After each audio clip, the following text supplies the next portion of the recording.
औरत का फैसला। नैतिक मूल्यों से ये कहानी भले ही आपको इंसाफ करती ना दिखे, लेकिन जिम्मेदारियों की नजर से देखेंगे तो शायद कुछ समझ में आए। ये क्या है बहू, सुबह से घर का काम करती रहती है, फिर ऑफिस जाती है और बच्चों में लगी रहती है।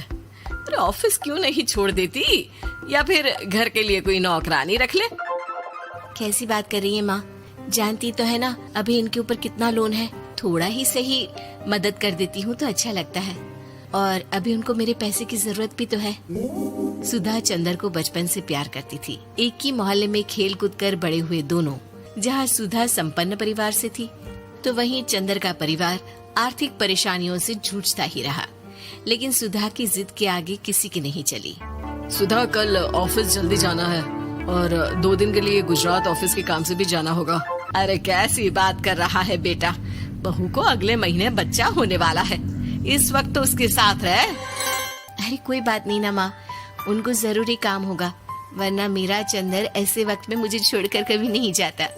चंदर सुबह घर से निकलता तो आधी रात को घर में घुसता, वो भी शराब के नशे में। चंदर की माँ उसे खूब समझाती।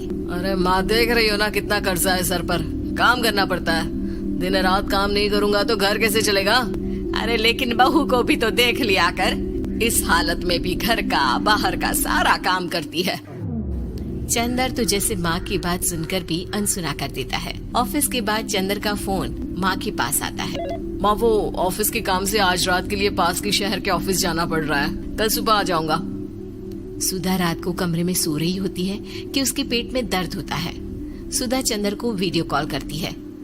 इनको फोन कर लो, शायद कुछ आराम मिले। लेकिन 10 बार फोन करने पर भी वो सुधा का फोन नहीं उठाता। ऑफिस के काम से गए हैं, हो सकता है बिजी हो। कितनी मेहनत कर रहे हैं हम लोगों के लिए। सुधा सो तो जाती है, लेकिन अकेले उसे कमरे में डर लगता है। अगले रोज चंदर घर आता है, जहाँ सुधा ऑफिस जाने के लिए तैयार हो रही थी। तुम आज भी ऑफिस जाओगे? कल रात भर तो ड्यूटी की है, थक जाओगे, छुट्टी ले लो ना। अरे नहीं नहीं, कैसी बात कर रही हो, ये तो पॉसिबल ही नहीं है।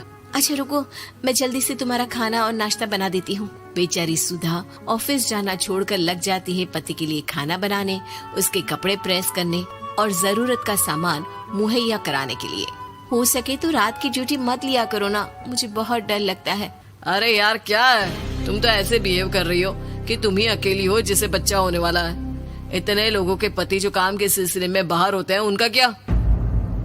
सुधा को चंदर के मुंह से ये बातें अजीब लगती है। अरे हुआ क्या है तुमको? पहले तो तुम मेरा कितना ख्याल रखते थे, मेरे पास रहते थे, मेरी दवा से लेकर खाने पीने तक का सारा ख्याल। और अब इस बार तो तुम एक दफा भी मेरे साथ डॉक्टर के पास नहीं आए, क्यों? अरे पागल हो गई हो क्या? पागल वाली बात कर रही हो। काम धंधा देखो या फिर तुम्हें लेकर टहलता फिरूं। और मुझे शुक्रवार की रात को काम से निकलना है, सोमवार आऊंगा। सुधा को समझ में नहीं आता कि क्यों अचानक से चंदर को फील्ड का काम मिल गया है। लेकिन एक दिन, सुधा, मैं और चंदर जरा एक रिश्तेदार के घर जा रहे हैं, तुम भी तैयार हो जाओ, घर में अकेली कैसी रहोगी। अरे नहीं नहीं, इस हालत में इसे लेकर जाना ठीक नहीं है। अरे लेकिन मैं ऑफिस भी तो जाती हूँ, फिर घर में अकेले। चंदर उसकी कोई बात नहीं सुनता। वो सीधा कार निकाल कर माँ को लेकर चला जाता है। सुधा घर के काम में लग जाती है कि अचानक उसकी नजर चंदर के बैग पर पड़ती है, जिसमें एक कागज दिखाई देता है। इनकी कागज भी ना इधर उधर फैले होते हैं, एक भी खो जाएगा तो बवाल करेंगे। लेकिन जैसे ही सुधा वो कागज खोलकर देखती है तो वो सदमे में आ जाती है। दरअसल वो कागज नहीं, बल्कि चंदर और उसके ऑफिस में काम करने वाली लड़की चांदनी की गोवा की टिकट होती है। सुधा चंदर के बैग को खोलकर देखती है तो उसे होटल के बिल से लेकर महंगे गिफ्ट्स और दूसरे शहरों के टिकट मिलते हैं। सुधा को समझते देर नहीं लगती कि उसका पति किसी और लड़की के साथ है। चंदर के आने पर सुधा उससे बात करती है। अरे नहीं नहीं, ऐसा कुछ नहीं है, तुमको गलत फहमी हो गई है। लेकिन जब सुधा के सवाल तीखे हो जाते हैं तो चंदर को अपनी गलती माननी पड़ती है और वो सुधा से माफी मांग लेता है। सुधा फैसला कर लेती है कि वो चंदर को छोड़ देगी। बच्चे और सामान को लेकर वो घर से निकल ही रही होती है कि सास उसे रोकती है। कहाँ जाएगी बेटा, रुक जा। चंदर को सुधा का जाना खल नहीं रहा था। वो झूठे मुंह भी उसे रोकने की कोशिश ही नहीं कर रहा था। सुधा चंदर को देखती है और मायके चली जाती है। मायके में माँ कहती है, अरे आज से कैसे घर छोड़कर आ गई? कौन सा चंदर तुझे छोड़ रहा था? माफी तो मांग ली थी ना। देखो बेटा, बेटी डोली में जाती है और अर्थी में ही निकलती है। पर पापा, मेरा आत्मसम्मान, उसका क्या?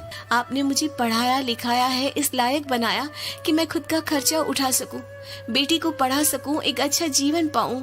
अरे लेकिन पति की जरूरत तो होती है ना सुधा दीदी, और अगर आपको नहीं है तो इस बच्ची का सोचो जो अपने पिता से इस कदर जुड़ी है। आने वाले बच्चे की सोचो जिसके आने से पहले ही आपने पिता का प्यार से दूर करने की सोच ली। सुधा फोन देखती है लेकिन चंदर का कोई कॉल नहीं होता। वो समझ नहीं पाती कि अपने आत्मसम्मान के बारे में सोचे या बच्चों के बारे में। मम्मी, हम नाना नानी के घर से दादी और पापा के पास कब जाएंगे?